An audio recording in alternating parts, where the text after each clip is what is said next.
Morgan, and today I will be reading Chapter 5 of Charity's Chosen by Ruby M. Ayres. Chapter 5.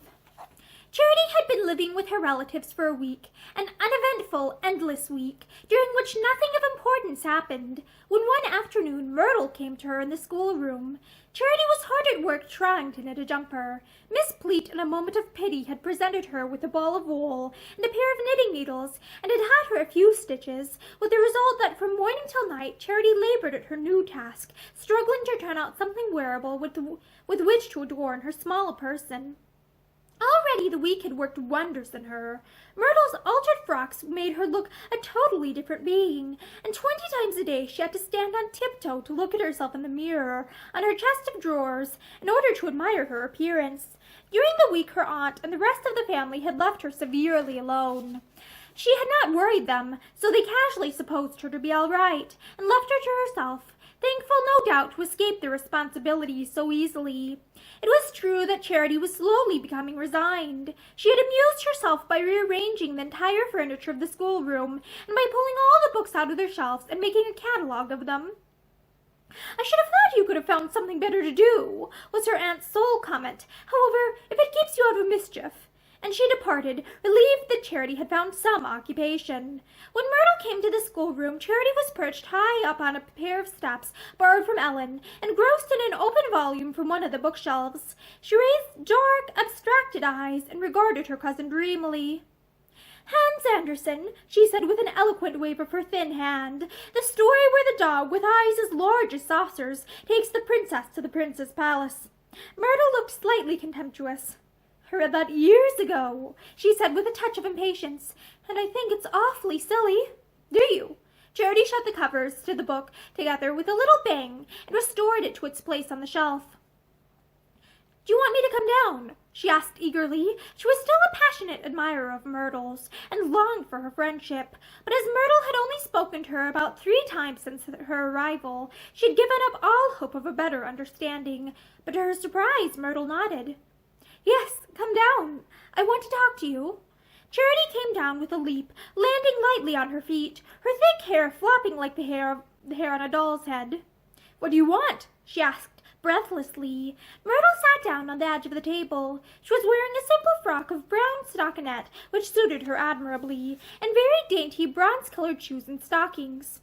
Charity took them all in at a glance. She had learned to adore pretty things since her arrival in England, and when she lay awake at night thinking and making wonderful plans for the future, they were always of her own marriage with a royal duke, who, by the way, invariably looked like Heather, whose wealth was abnormal, and who would give her carte blanche to buy exactly what she liked in the way of frocks and silk stockings and high-heeled shoes.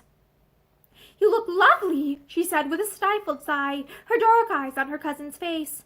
Myrtle frowned. She was not in the mood for compliments, and she did not yet know Charity sufficiently well to understand that any words of hers were genuine and utterly sincere. So she changed the subject abruptly by saying, "I wonder if you're as honest as you appear to be?" Charity stared. "I am honest," she said. Myrtle's blue eyes dwelt upon her consideringly. "I wonder if I can trust you?" she hazarded. "I never told a lie in my life," Charity said proudly. There was a short silence. Then Myrtle put out her hand and clutched Charity's thin shoulder. "Will you keep a secret for me?" Charity's eyes glowed. "I'd die before I'd tell anyone." She was so happy to be within sight of friendship with this girl that she would have given her solemn word of honor on any subject. But to her utter amazement and distress, Myrtle suddenly covered her face with her hands, such white, useless-looking little hands, and began to cry. "I'm so miserable. I wish I were dead," she whispered. Charity was shocked. She had been miserable herself scores of times and passionately wished herself dead, but that this girl, with her beauty, her happy life, and her luxurious surroundings, should voice such a sentiment struck her to the soul. "Oh, what are you saying?" she faltered. "It's true. Nobody understands me, and nobody cares. I know you envy me. I can see it in your eyes all the time. I know you think that I am always enjoying myself and always happy, but I'm not. I lie awake at night and cry much more than you ever do. Oh, Charity, I'm much more unhappy than you could ever be." Charity caught her breath. "Oh, why?" she asked pitifully. Myrtle looked up. There were tears on her pretty face and heavy tears on her dark lashes. "Can I trust you?" she implored again. Deep dark eyes looked into tear-drowned blue ones. "You know you can." Myrtle told her then, her face hidden once more, and her voice broken now and then with pitiful sobbing. "It's Hugh! Mr. Heather, I know you think I don't love him. I know you think he's too good for me. It's not true. I love him with all my heart. It's Hugh." "He loves you too," Charity said breathlessly. "Does he?" Myrtle laughed brokenly. "I thought so myself at one time, but he can't, or else he would have told me the truth when I asked him. He wouldn't have hurt me so." "I don't know what you mean by that," Charity said bluntly, "but I know he loves you. He told me." She broke off, afraid to break her promise to Heather and speak of her visit to his rooms. She had not seen him again, but she had thought of him every moment and every day since, and longed to see him again. With her strange single-heartedness, she had fastened all her store of affections upon him. And with Charity, to care for a person once was to care for that person forever. "What do you want me to do for you?" she asked gently. With a swift movement, Myrtle drew a letter from her frock and held it out blindly. "I want you to take this to him. I daren't trust anyone else. I daren't even trust the post. I wrote to him a week ago, and he hasn't answered, and I'm sure he would have done if he had forgot it. Oh, I am sure he would." "I'm sure too," Charity said. So somebody must have interfered," Myrtle went on wildly. "I waited and waited, and now I can't bear it anymore. I've got to hear from him just once, or see him. And if I can't trust you, there's nobody in the world I can trust." "You can trust me," Charity said again. She took the letter and tucked it into her frock. "Shall I go now?" "Yes, and I want you to wait for an answer." "Supposing he's not there?" Charity asked. "You must wait till he comes back. I've got to know tonight. I've got to have an answer from him tonight, or I shall die. Will you do this for me?" "Yes." "Promise." "Yes." Myrtle drew a long breath of relief. "You're a brick," she said. Charity felt as if someone had given her £1,000. "And when I come back," she asked, "where will you be?" "I've got to go out to dinner at 6:30. If you're not back by then, well, then bring it to me when I come home. That will be about 12 tonight, or I'll come to your room if you can't keep awake." "I can keep awake if I like." "And you know where he lives?" "Yes. Harvey took me there the day I came."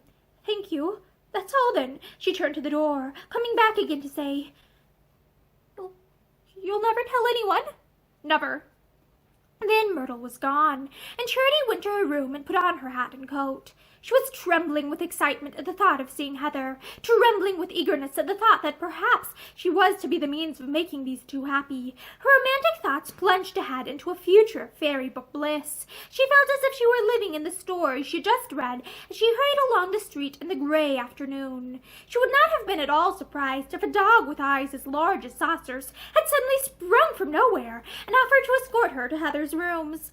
But as it was, she took a very shabby-looking taxicab and arrived there in a great flutter. All the way up the wide stone staircase her heart was pounding with eagerness. Would he be pleased to see her? Well, if he was not pleased at first, he would be when he knew why she had come. Her hand shook as she knocked at his door, and a moment later she heard a step which she knew to be his, and then the door opened. There was a moment of profound silence. Then Heather said angrily, "I told you not to come here again." "I know." Charity groped in her frock for the letter and produced it with trembling fingers. "It's from Myrtle, and I'm to wait for an answer, please."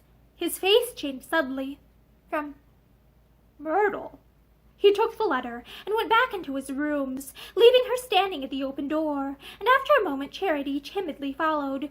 He had switched on the light and was standing beneath it, his head eagerly bent over the little note. He looked utterly preoccupied. He seemed to have forgotten everything, and Charity watched him with glowing eyes. He was not angry at all. Perhaps presently he would even find time to smile at her and say a few words. She slipped into the big chair and held her hands to the fire. Suddenly Heather turned. "There is no answer," he said. Charity stared at him. "No answer? But I promised." And she said there must be. she protested. Myrtle said that I must take an answer. She said she could not bear it any more, that she would die if she did not hear from you or see you. He laughed grimly. Then I am afraid she will have to die, he said. Charity rose to her feet. She felt as if she had pleaded for herself and had been refused. I don't know what it's all about, she said earnestly, but you said you loved her, and I know that she loves you, and so... He interrupted bluntly. Some people have a strange way of showing affection. Personally, I could never pretend to care for anyone whom I did not trust. You mean that Myrtle does not trust you? Yes. They looked at one another silently. Then Heather said in his hard voice, You once told me that if you loved a person, it would make no difference what they had done, or what they were. You would love them. You would still love them. Yes. And you mean it? Yes. Perhaps you will tell Myrtle that, and say it is my answer to her letter. Charity gave a cry of distress. But she is so unhappy. She cried. Tears come easily to some people. Charity's face flamed. I think you are a brute, she said with sudden anger. He laughed. I thought you liked me so much, he sneered. She stood her ground resolutely. So I do, but I think you are a brute all the same. You little spitfire! A sudden flame swept into his eyes. He took a step towards her, then checked himself, shrugging his shoulders. Charity's heart gave a great leap. In that moment she was almost afraid of him, and because she was afraid, she said in a defiant voice, You can't be a brute to me. I'm not afraid of you. We'll see, said Heather, and before she could elude him, he had caught her in his arms, holding her with her head pressed back against his shoulder so that she could not move. She made no attempt to struggle. She just kept very still, her dark eyes fixed on his, her small face white and emotionless. Then, with a laugh, he let her go. I suppose you thought I was going to kiss you, he said sneeringly. Charity picked up her hat, which had fallen to the floor, and put it on as well as her trembling fingers would allow. I think I hoped you were, she whispered. He stared at her as if he could not believe his senses. You hoped I was? He repeated incredulously. She nodded. Yes. Is that an awful thing to say? He did not answer at once. Then he said helplessly, It would be from some girls, but from you? You're so different from anyone I have ever met that everything you say seems to be different too. I'm glad, said Charity. She moved to the door, turning when she reached it to ask, You're sure there's no answer? Quite sure. She slipped out without saying goodbye, conscious that he was watching her as she ran down the stone staircase. Then she heard the slam of his door. She was trembling when she reached the street, trembling because during that moment when he held her in his arms, she had known complete happiness. He had intended to frighten her, but she had not been frightened, and she had spoken nothing more than the simple truth when she said, in answer to his sneering question, I think I hoped you were. She had wanted him to kiss her, but her face burned at the thought as she hurried back home. Then she remembered Myrtle and her fruitless errand. She dreaded meeting Myrtle, and her feet dragged as she went slowly up the wide staircase to her cousin's room. She had not been gone more than an hour, and when she knocked she found Myrtle sitting in front of the mirror, with her maid brushing her hair. She saw the look of startled eagerness that filled Myrtle's eyes as she turned round, and heard the tremble in her voice as she dismissed her maid. Then, as soon as they were alone, she broke out hoarsely, Did you see him? Did you see him? Yes, but... Myrtle held out a trembling hand. Give it to me! Give it to me! Charity felt herself turning white in deep agitation. There's nothing to give, she faltered. Nothing! Myrtle rose to her feet, knocking her chair over. Nothing! There was no answer! What did he say? Charity told her as well as she could. He seemed angry. I think he was angry. He said I was to tell you that he did not believe it possible to care for anyone unless you trusted them. He told me to tell you that. Trusted him? Myrtle broke into shrill laughter. Would you trust him if you were me? I don't know what he's done, Charity faltered. Myrtle began pacing up and down the room. She seemed almost beside herself. She was sobbing when she spoke. There's another woman he loves. He keeps her down in a house in the country. He goes down to see her every week. He never told me about her. I found out by accident. And when I asked him about her, he wouldn't explain. He wouldn't tell me anything. He kept saying that I ought to trust him. So you ought, said Charity stoutly. I would. Myrtle turned on her fiercely. You little fool! she panted. "Talk about something you understand. I'm sorry I ever told you about it. I'm sorry you ever came here at all." She stamped her foot passionately. "Go away and never come near me again." "I'm going," said Charity, and she went shutting the door behind her. Her heart was bursting with indignation. She had tried her best, and had only succeeded in angering both Heather and Myrtle. She went back to the schoolroom and took up the half-finished jumper. It looked more of a hopeless muddle than ever, and after doing a few laborious stitches, she let it fall into her lap and sat staring into the fire with mournful eyes. Life was a strange thing. Once it had been all peace and happiness. Once it had been filled to the brim with the comforting sense of being wanted and being of use. But now nobody wanted her, and she seemed of no use to anyone. Myrtle had called her a fool, and Heather had sneered at her. 2 big tears fell onto the bodice of Myrtle's remodeled frock. Someone tapped at the door, and after a moment Charity's uncle put his head round. "Are you there, my dear? May I come in?" Charity started up, pleased and confused. She had not seen her uncle since the first night of her arrival, and she had gathered from Ellen that he always kept away from his family, and spent his life in his library. He came forward, closing the door behind him, peering down at her with his kind, student eyes. "Your aunt has been telling me that you have put all the children's books in such capital order," he said. He glanced up at the neatly arranged shelves. "It was something to do," Charity apologized. "I haven't anything to do, really, you see." "And do you want something to do?" he asked. "I just do," said Charity in heartfelt tones. He laid his hand on her shoulder.